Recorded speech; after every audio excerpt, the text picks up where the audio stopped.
What's up guys, and welcome back to another episode of the Realistic Career Mode. This is episode number 19, and we're starting to see some stuff on the back of the two transfer deadline day signings, Brennan Johnson and Josh De Silva coming in from Championship sides Brentford and Nottingham Forest as well. With a scouting update and an academy update as we've now entered September. Of course, this year we're scouting England and we've gone to Belgium for the year as well, some young Belgian talents there too.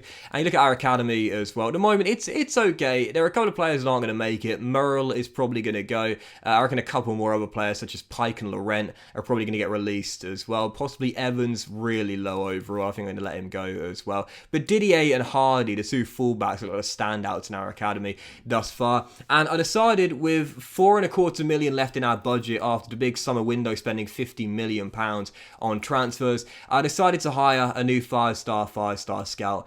I'm going to be honest here, I was disappointed by my scouting last season. I really felt as though we get a couple of standout players. In the end, we only promoted one player. That's Jerome Martel from France. I thought, you know what, if only one player made it through the academy last year, might as well go back there again. We're going to France for another 9 months, and this time, interestingly enough, I'm going to look for the new Hugo Lloris. Yep, looking for a new goalkeeper from France this season, and we shall see who we can pick up. See our fixtures here in September. Leicester, newly promoted Robins, Aston Villa, and Blackpool away in the Carabao Cup at Bloomfield Road as well. So yeah, looking for a goalkeeper from France. We found a few decent French talents last year. Like I said, a couple more in the academy, and also, of course, Jerome Martel, our centre-half as well. So we'll see what we can pick up there. So first game of today's episode, on the back of a really tough start to the season. 2 points from a possible 9. We lost to Chelsea on the opening day, and then back-to-back draws against Manchester City and away at Selhurst Park, where we drew the game in the final stages, leading by a goal, and Mateta bailed the Eagles out right towards the death. So I thought, okay, match day 4, back at St Mary's. Let's get our first Premier League win, shall we, against the Foxes, Leicester City, and what a start for this man. 3 minutes in, and he heard me talking about him when I signed him. I did my press conference introducing Gareth Bale, and I said, he's not the same Gareth Bale, he's in the twilight of his career. And he's like, Gaffer, I've been here 30 minutes and you've already dissed me, bro. Seriously. He's showing he's still got it. 3 goals in 4 games, and what a start for Bale, and what a start for the Saints in this one. 7 minutes in and we led by 2. Lookman with his second assist of the season already, and it's 2 goals in 2 games for Che Adams, who I gave the nod to in this game. We lead by 2, 7 minutes in. I was thinking, here we go, I'm jumping for joy on the sidelines. This should be our first win of the season. But James Maddison had other ideas. 14 minutes in, 18 yards from goal. This is an absolute thunderbolt from the former Canary. Wonderful, wonderful strike there by Maddison into the top corner. And the AI don't shoot from range as much as they used to, as Johnston makes a great save here.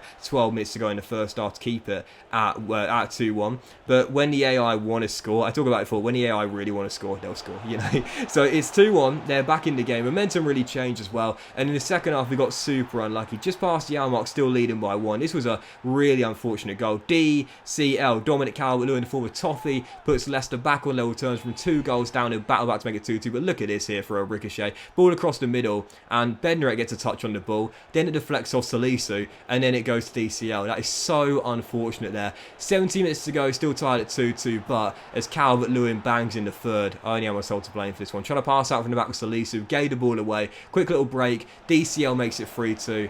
And I couldn't believe it. From 2-0 up, 6 minutes in, to 3-2 down at St Mary's in stoppage time. Once again, trying to play out from the back, as you do. Gave the ball away, and Patson Daka heads in the dagger. And it's 4-2 Leicester City.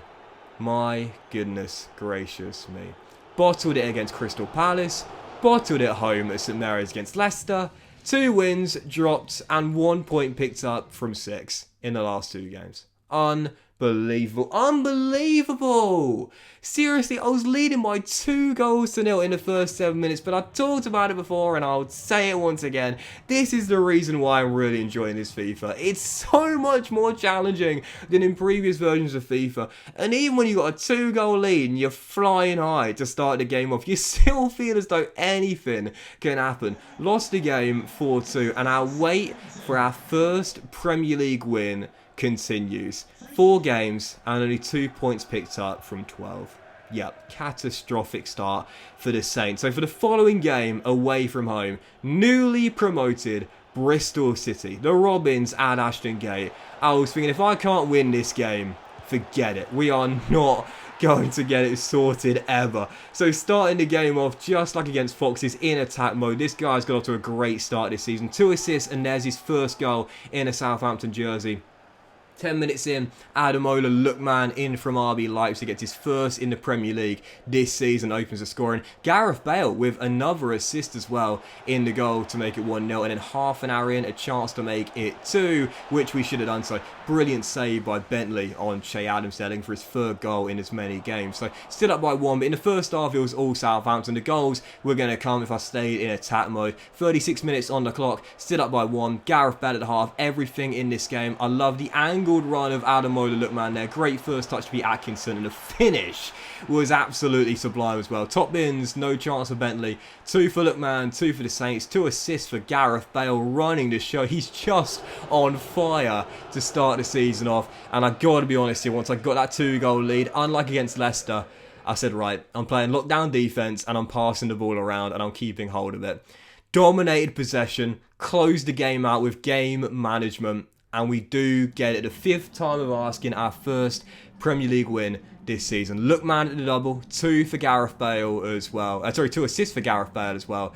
And there it is, finally, our first Premier League win. And the reason we struggled so far this season is not because Gareth Bale, 3 goals in 5 and 4 assists as he leads the way right now. He's top of the assist charts too.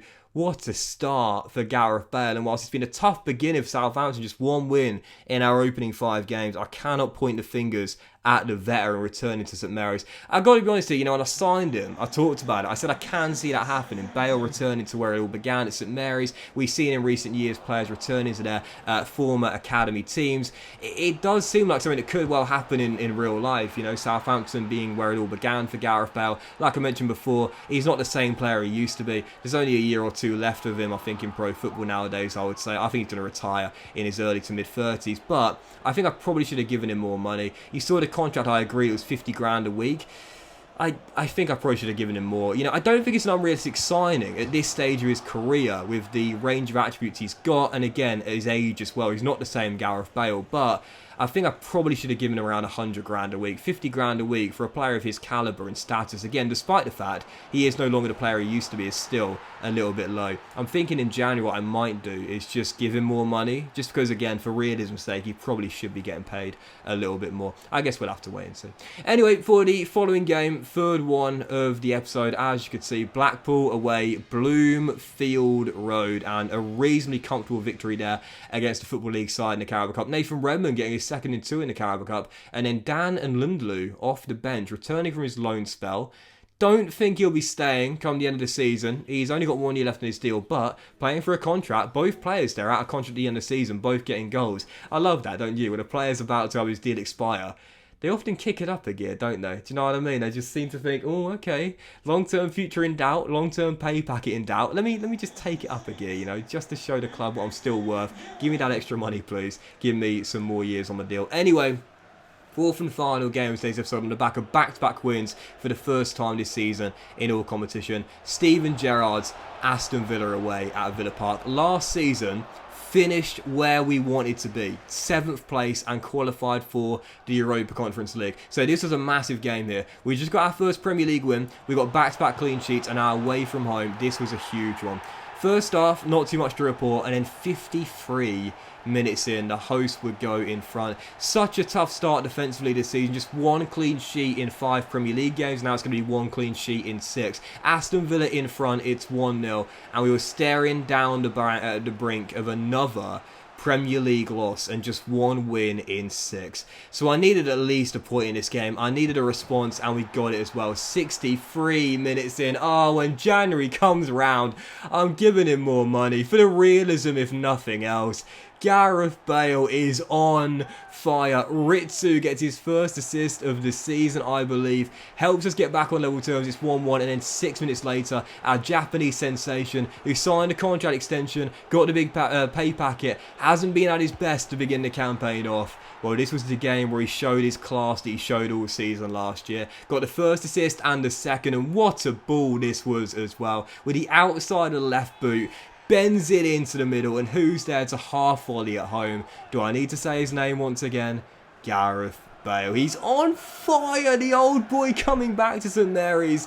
And I don't think we're going to get prime Gareth Bale on a free transfer. There's no way he'll keep this up for the rest of the season, but he's on absolute flames to begin the campaign off. 2 assists for Ritsu, 2 goals for Bale, and with 4 minutes on the clock, a chance to wrap up our 2nd Premier League win in a row, and we would get it. First game where he's finally showed his class. Ritsu Doan, 2 assists and his first of the season as well. He got 1 year left, 1 year extended on his contract this season. He doubled his salary. I said stay here for 1 more year. If we don't get Europe for next season, you can go. Ritsu agreed. He stays for at least 1 more year. And in this game against Villa Park, he ran the show just like he did so often last year. 2 assists for the Bale brace and a goal as well.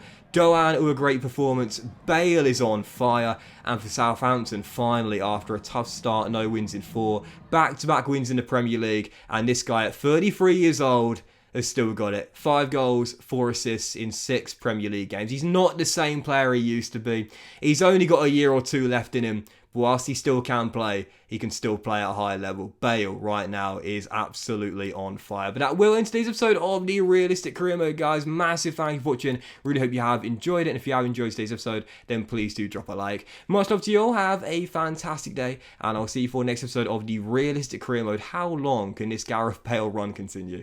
Well, I'll see you for the next episode very soon.